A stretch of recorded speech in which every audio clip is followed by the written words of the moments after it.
everyone, and welcome back again. In today's video, we're going to be completing our 3x3 Rubik's Cube.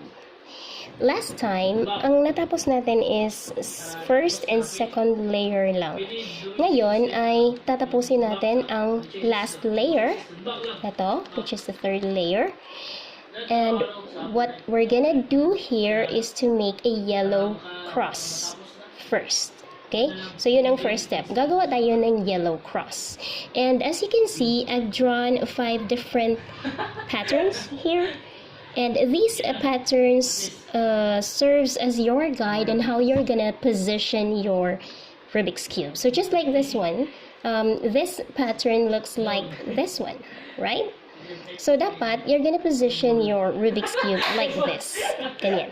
Okay? Ganyan siya. I-follow mo lang ito siya.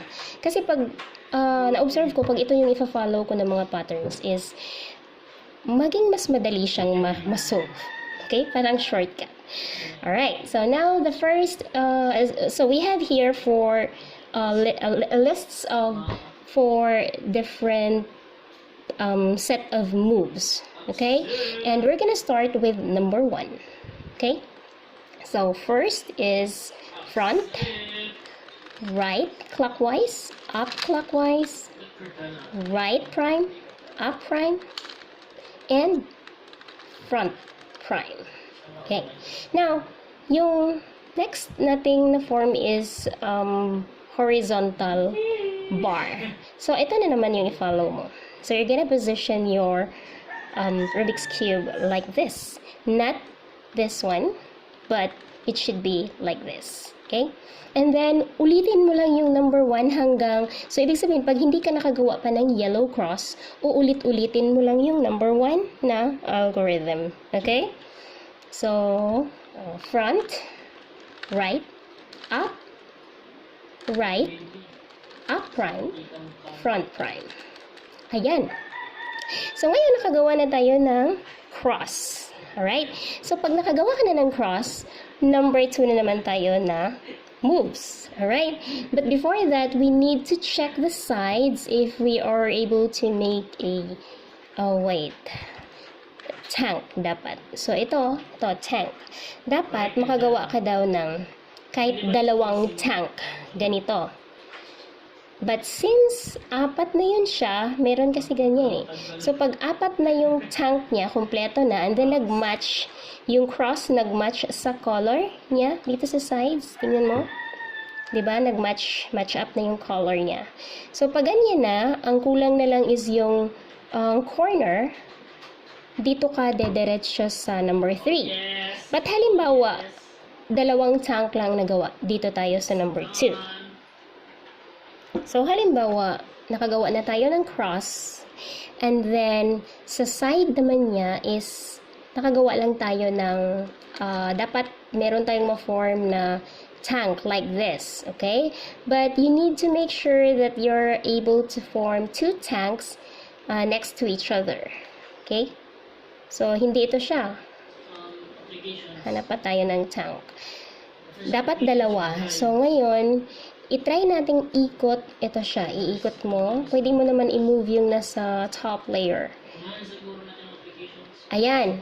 Ayan. So, 2 tank. So, dapat magkatabi yung 2 tank para mas mabilis. Okay? Mas madali. Parang shortcut na rin kasi yan.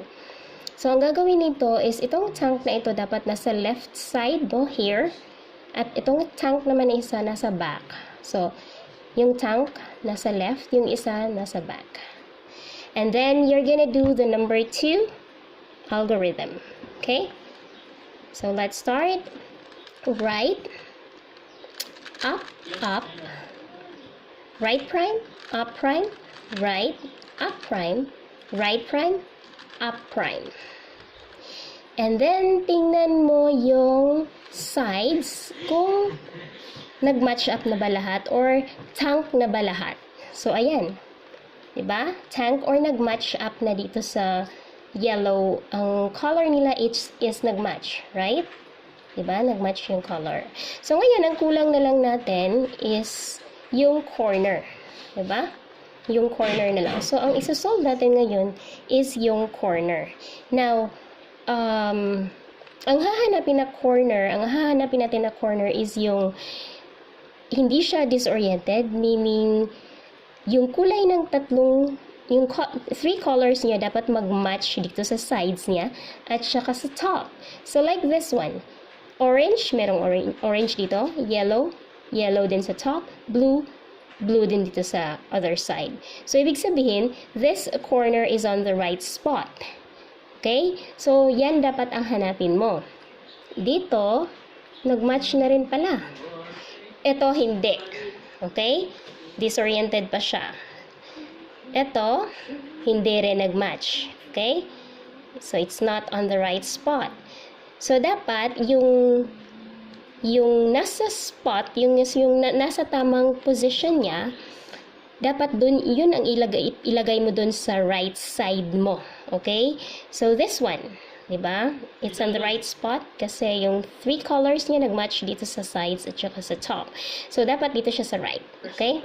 Dito sa right. Then, you're gonna do this number 3 set of moves. Okay? And so, let's start with left. Okay? Left prime. Up. Right. Up prime. Left. Up. Right prime, up prime. There you go. So, ngayon, i-check mo siya kung lahat ba ng corners ay nasa tamang spot na niya. Correct? Yes, it's also correct. It's in the correct position. And also this one, it's on the right position. So, ibig sabihin, lahat sila nasa tamang position niya. Although it's facing at different location. So, pero, ang importante, nasa right spot na siya. Okay? And there you go. We're gonna do the last algorithm, number 4. Okay? So, ang gagawin natin is, i-rotate mo lang siya to your left. Okay? So, 90-degree rotation. Like that. Okay? And then, gawin mo itong algorithm na ito. Okay? So, here, ito muna ang una nating isolve. Okay? Dapat ito siya maging tama na yung position ng colors niya. Okay? So, let's do this number 4. Right prime, up prime, right, up. Hindi pa, di ba? Okay? Again, ulitin lang natin. Right prime, up prime, right, up. Hindi pa rin. Ulitin mo lang. Right prime, up prime, right, up. Hindi pa rin. Okay? Right prime, up prime, right, up. Nag-match na ba? Ayan. So, nag-match na yung color. So, ang gagawin natin uli is dahil okay na ito siya dito, ito na naman ang isa-solve natin. Okay? So, iakyat mo lang siya. Pwedeng dito rin, ito. So, iakit mo lang siya. Yan. Ito na naman ang isa-solve natin. Okay? Alright. So, let's do this number 4 move. Okay? Right prime, up prime, right, up. Pag hindi pa rin siya nag-match, ulitin mo lang. Just keep repeating this moves. Okay? Right prime, up prime, right, up. Ayan. So, tama na siya, di ba? Okay? Na-solve na natin. Dito na naman sa baba. So, iakit mo lang siya sa taas, ikot mo lang siya sa taas, and then do this moves again. So, right prime, right, up. Tama ba ako? Right prime, right, up. Wala pa rin.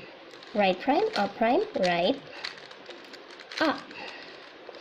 Right prime, right, up. Ayan, nag-match na. Okay? Correct na yung color niya. So, ito na naman, last one. Akyat mo lang siya sa taas, and then do this moves again. Right prime, right, up. Right prime, right, up. Nag-match na ba? So, nag-match na. So, ang gagawin mo na lang, kompleto na yan siya, ikot mo lang siya, And there you go. Congratulations, you were able to solve the Rubik's Cube. And that's it. Bye!